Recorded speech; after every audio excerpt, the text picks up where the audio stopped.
An art project in a South African village for people affected by HIV is now being exhibited in Johannesburg more than 15 years after it was completed. The Kaiskama Art Project gathered together over 130 women to weave a story of their pain and loss, but also of hope for the future after being affected by HIV/AIDS in the early 2000s. It heals you inside. It heals you through the needle and the threads, because you are expressing yourself, and you will come from your house sometimes too stressed that I wonder what am I going to cook tonight. But when you reach the studio, we've got tables that we are sitting together. Then we share that. So we support each other. We share whatever burden you have. Then when you go home, you're just happy as ever. The project also established a musical academy in the village where the youth can learn how to sing and play instruments.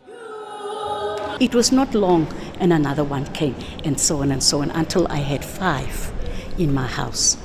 And with the 5 that I had in my house, the 2 died in my house, and the 3 are still living until then. And only then, when the community saw the progress of this guy, because I used to put him on a wheelbarrow when I'm taking him to the clinic, it's only when they saw the progress of this gentleman that they would come. The 4-by-7-metre multi-panel tapestry debuted in 2005, and since then it's travelled to England, Canada and the United States. Many people say COVID brought people together. They wanted to help people around them. They wanted to support their neighbours. But the HIV was not like that. People didn't want them in their houses. And so the act of making embroidery together is also a thing of pulling people together to support each other. About 14% of South Africa's population lives with HIV, making it the country with the highest prevalence of the virus.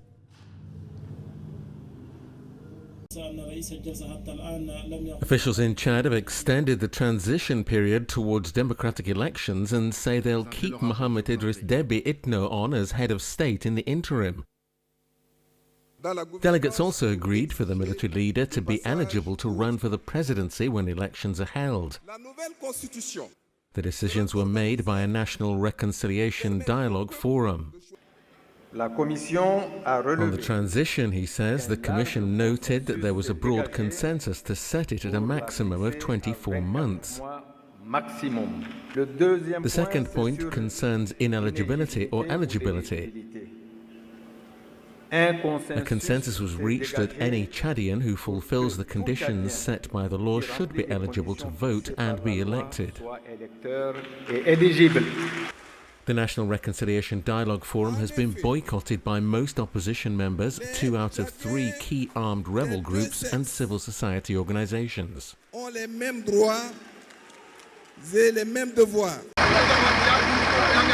Pakistani peacekeeper has been killed in the Eastern Democratic Republic of Congo in an attack by local militia on a peacekeepers camp. The peacekeeper was shot dead on Friday by a suspected Twirwaneho militiaman who had come to the Monusco camp in Minembwe apparently to surrender. The attack on the Monusco base comes amid a climate of mistrust towards UN soldiers in eastern DRC. In July, 32 demonstrators and 4 peacekeepers were killed during a week of protests against the presence of MONUSCO, several of whose bases had been looted.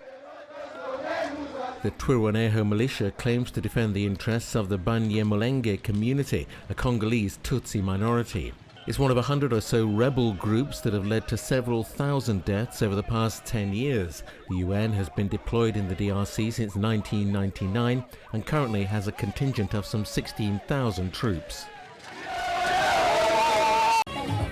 Thousands of Nigerians filled the streets of Lagos and other cities on Saturday in support of Labour Party candidate Peter Obi. The rallies marked the start of the 2023 presidential campaign. Former banking executive Peter Obi offers an alternative to the old guard candidates put forward by the PDP and APC. Yes, you have suffered a lot. We don't want to suffer again.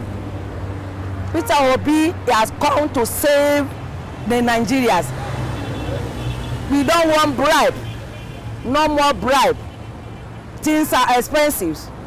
We want a man, a governor, a president that will hear the voice of the masses. Peter Obi is different from the other politicians. Yeah, because we have seen a track record of how he spends money. Because the problem of Nigeria is because people loot, our collective patrimony. So Peter Obi is different, and the whole of Nigeria now knows that he's going to rescue Nigeria.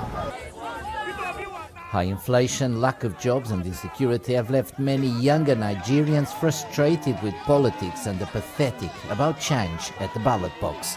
Electoral authorities say 70% of newly registered voters for 2023 are aged between 18 and 34 years old.